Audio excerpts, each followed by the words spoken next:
My name is Susie Castle. I'm going to read you James and the Giant Peach by Roald Dahl, illustrated by Lane Smith. Today is Tuesday, March 31st, and I'm going to read you chapter 22. It was a few minutes. Everything was ready. It was quiet now on top of the peach. There was nobody in sight, nobody except the earthworm. One half of the earthworm, looking like a great, thick, juicy pink sausage, lay innocently in the sun for all the seagulls to see.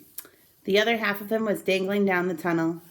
James was crouching close beside the earthworm in the tunnel entrance, just below the surface, waiting for the first seagull.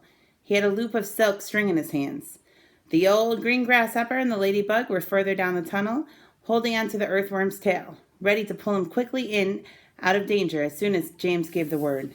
And far below, in the great hollow stone of the peach, the glowworm was lighting up the room so that the two spinners, the silkworm and Miss Spider, could see what they were doing.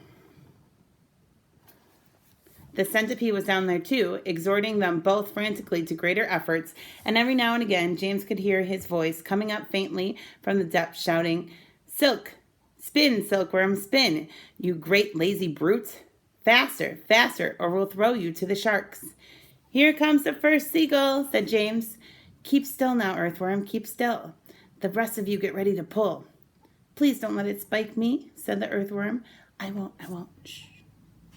Out of the corner of one eye, James watched the seagull as it came swooping down towards the earthworm, and then suddenly it was so close that he could see its small black eyes and its curved beak, and the beak was open, ready to grab a nice piece of flesh out of the earthworm's back. "Pull!" shouted James. The old green grasshopper and the ladybug gave the earthworm's tail an enormous tug, and like magic, the earthworm disappeared into the tunnel. At the same time, up went James's hand, and the seagull flew right into the loop of silk that he was holding out. The loop, which had been cleverly made, tightened just the right amount, but not too much, around its neck, and the seagull was captured. "Hooray!" shouted the old green grasshopper, peering out of the tunnel. "Well done, James." Up flew the seagull, with James paying out the silk string as it went. He gave it about 50 yards and then tied the string to the stem of the peach.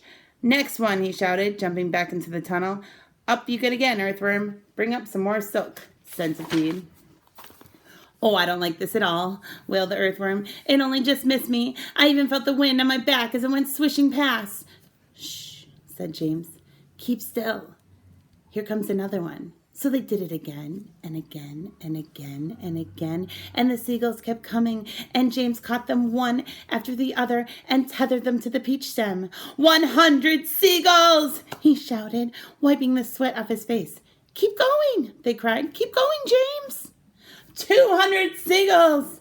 300 seagulls! 400 seagulls!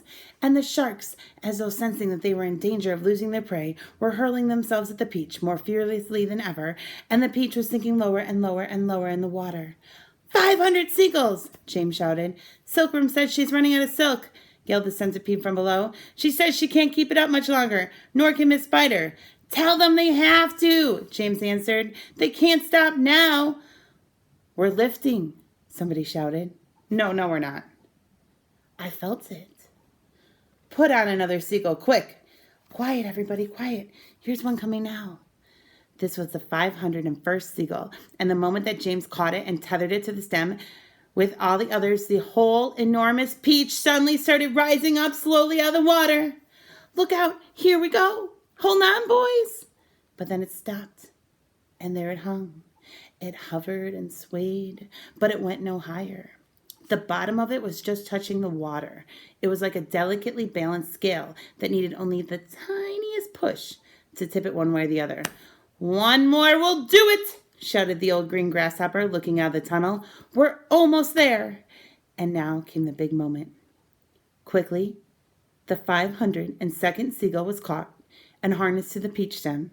And then suddenly, but slowly, majestically, like some fabulous golden balloon, with all the seagulls straining at the strings above, the giant peach rose up, dripping out of the water, and began climbing towards the heavens. So the seagull went up in the air, or the peach went up in the air. See all the seagulls pulling it up? So tomorrow we will read chapter 23. See you soon. Bye.